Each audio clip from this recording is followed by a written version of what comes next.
The year was 2027. Advances in biotechnology were helping people improve their physical and mental abilities to an amazing degree. Provided, of course, they had enough money. A new breed of people was emerging, half human, half machine. And in Detroit, at least, not everyone was happy to see it. I'd just landed a job as head of security at Sarif Industries, a cutting-edge biotech firm. David Sarif himself handpicked me for the job, said he needed me to keep his people safe. My ex, Megan Reed, was one of them. Brilliant neuroscientist, Megan had found a way to make augmentation safe and affordable for everyone. All she had to do was present her research to Congress. But the night before her big meeting, my security measures failed. A team of Black Op mercenaries stormed into Sarif headquarters, massacring everyone in sight. 3 of the mercs were heavily augmented walking tanks. Their mission? Take out Megan and her team. I tried to stop them, but their leader tossed me through a plate glass wall. Last thing I heard as his bullets slammed into my brain was Megan's dying scream. I should have died with her. Only I didn't. High-end military-grade enhancements saved my life. The best augmentation Sarif's money could buy. It took me half a year to get a feel for her. Should have taken longer. But 6 months into my recovery, Sarif Industries was attacked again. This time, by a radical group of pro-human purists.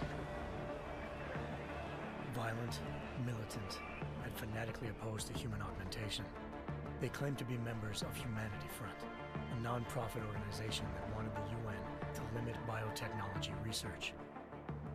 The thugs broke into Sarif's factory and found machinists working overtime on a top-secret military augment called the Typhoon. Sarif sent me to retrieve it, and when I did, I found one of the so-called purists next to it, wired with cerebral implants, trying to download its classified specs. Obviously, something more was going on. The AUG killed himself before I could question him. Sarif ordered me to dig deeper, so with the help of Frank Pritchard, Sarif's head of cybersecurity, I did. Turns out a second hacker had been controlling the AUG's actions from somewhere off-site.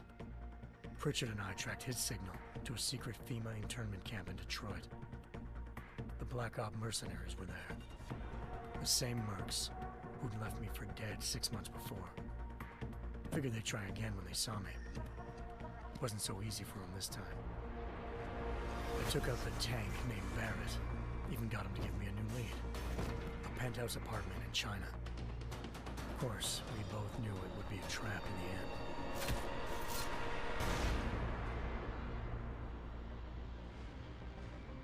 Hengsha Island, China. Home to a city so crowded, they had to build a second city on top of it. Trying to find clues in Hengsha wouldn't be easy.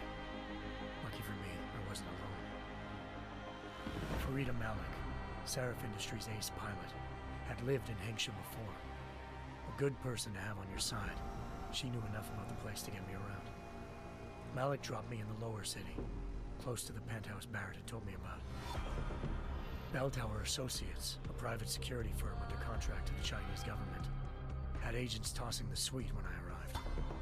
Just not for the reason I'd been expecting. Turns out the man who lived there was a criminal hacker named Van Bruggen.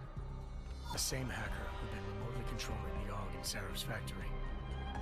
Van Bruggen's panicked decision to force the man to commit suicide had been a mistake.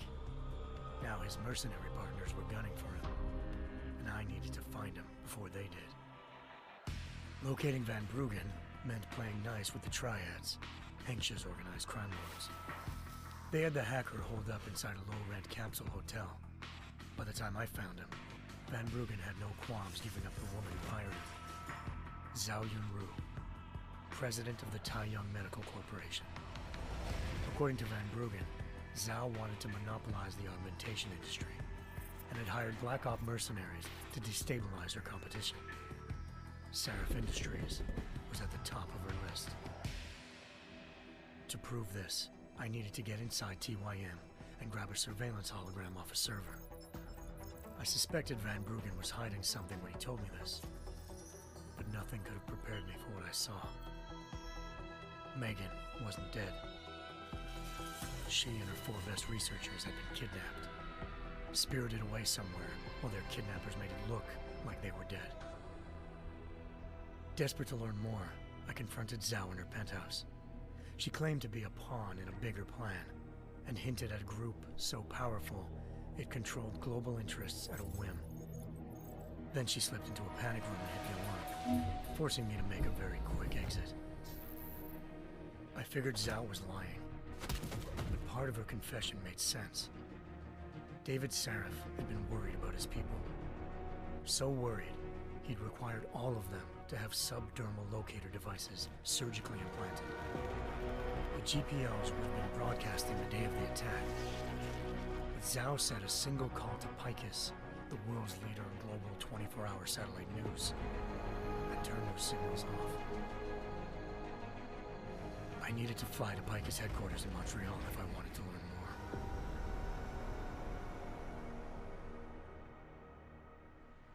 more. Eliza Cassan, Picus Communications' First Lady of News. Malik thought I was reaching when I told her Eliza was involved in this. The world's most famous news anchor, working with a mercenary hit squad. But when I confronted Cassan in her office, she freely admitted to jamming Detroit's satellites the night Megan's team had been taken. Said she's just been following her commands. I suspected she wanted to say more. But Black Op mercenaries showed up looking to shut us both down.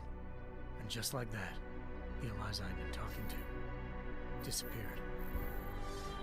The Mercs were led by an augmented killer I crossed paths with twice before, Fedorova, a woman who'd made silence her best friend.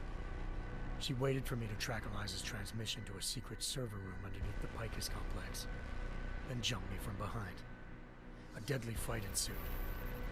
I made sure she never moved silently again. With Fedorova down and no one left to keep Eliza quiet, she reappeared. Turns out Picus's First Lady of News wasn't a lady at all. She was a sophisticated AI program, engineered to monitor data streams and control what people believed. Eliza told me the Mercs had brought in a Humanity Front doctor named Isaiah Sandoval to remove the scientist's implanted tracking devices while Detroit's satellites were down. She also told me to speak to David Sarif if I wanted to learn more. By the time Malik and I got back to Detroit, tensions between normal and augmented citizens had reached a flashpoint. Riots were breaking out in several cities, and the UN was being urged to intervene. Sarif was trying hard to convince Hugh Darrow, the inventor turned philanthropist who'd once been a leading proponent of enhancement technologies, to help stop a possible regulatory vote. Sarif had a lot riding on Darrow. Megan's discovery would have given millions of people the chance to evolve beyond their normal human abilities, and at the same time catapulted Sarif Industries to the top of the Fortune 500. According to Sarif, Megan's kidnappers knew this, and didn't want people evolving unless they controlled how it was done. He called his enemies Illuminati, and urged me to keep searching.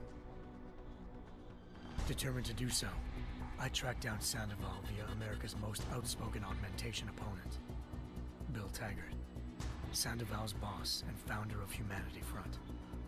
Sandoval admitted to operating on Megan's team when I confronted him, but said he hadn't removed their GPLs. He'd merely switched them to a different frequency. Pritchard was able to trace one of the signals to China. Malik and I immediately took off in pursuit. Unfortunately, the Illuminati were one step ahead.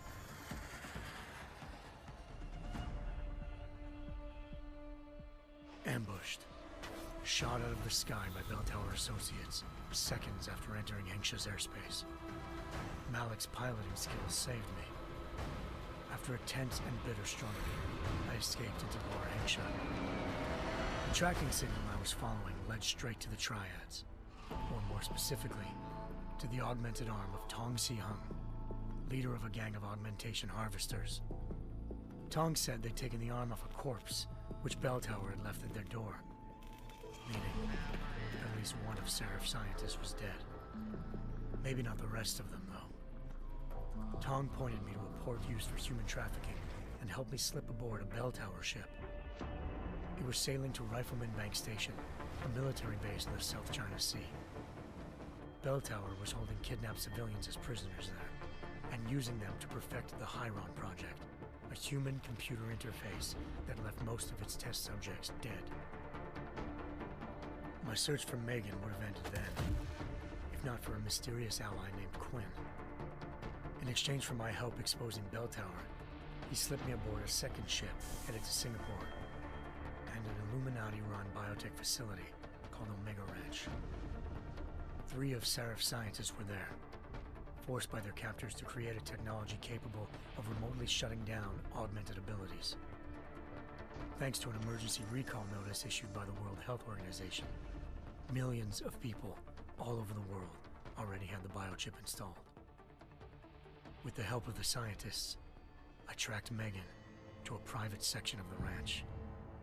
There, I ran into Yaron Namir, the walking tank who'd put a bullet in my brain the first time we met. He'd teamed up with Zhao and was hoping to catch me off guard. Their little ambush didn't work. I found Megan in a suite belonging to Hugh Darrow, the billionaire philanthropist who'd Seraph had called on for help. Darrow had convinced her to go along with the biochip plan by promising to sabotage the tech. As she was explaining this, Darrow appeared in a global broadcast, telling the world that augmentations would be the death of mankind. Then he activated the biochips to prove his point. All over the world, augmented people flew into a killing frenzy. Darrow had betrayed everyone, and it was up to me to set things right. To do it, I had to reach Panchaea, a massive installation in the Arctic Ocean. As I raced through corridors built by an all-augmented workforce, I saw death and destruction firsthand. By the time I shut down Darrow's broadcast, I knew the damage he'd done. Still, humanity's future remained unclear. How would the world react to this sabotage? Would people ever regain their faith in augmentations again? What would be the Illuminati's next move? Only time will give us the answers.